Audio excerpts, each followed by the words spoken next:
para meron tayong pinakamparang buwas na pinagkasunduan natin dito ngayon sa araw na ito na mag-a-appoint.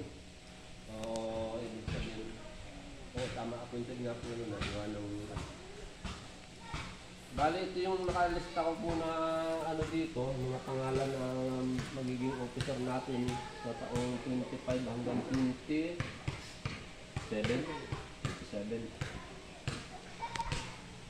Ay, bali, sa presidente po, di ako nga po. Tapos ang magiging executive vice president po natin ay si Sir Jason Topacio, 90642. At ang Vice President for Admin, dati pa rin po si Ma'am Loren,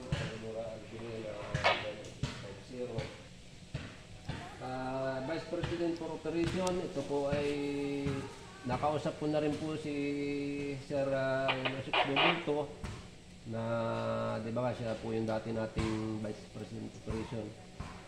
Ay tinanong ko po siya dati nung kami nagkausap sa bayan na ay siya daw po muna ay pahinga muna at medyo daw po ang kanyang yung kung saan yung malilimutin na kauntin at gawa na kayo nagkasakit nga.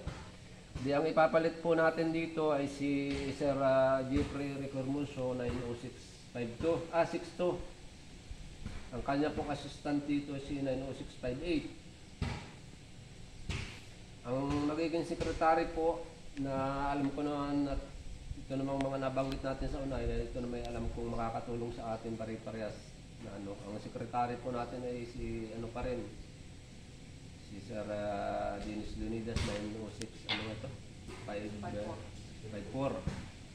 at ang assistant po niya ay si 90637. Tapos ang treasurer po natin dati pa rin si Sir Arnold Taray 90636. At tapos po ang auditor natin ay si Sir Abimelech Ramos 90659. At ang magiging air marshal na po natin ay si Sir Jonas Cardenas at 90619. Bali nagpalit po yung dapat po dati dito sa Air Marshal ay si Sir Porto. Siyempre kailangan i-adjust po natin yung mga tinanong ko rin naman po sa kanila kung saan sila available na yung kanilang gagawin mga tungkulin. Tapos mayroon pa rito sa screening committee. Marami na po siguro tayong naggatulong-tulong naman na po tayo sa screening committee. Dahil ilan po yung nakapag ng long case, nakapag seminar dun sa TOT.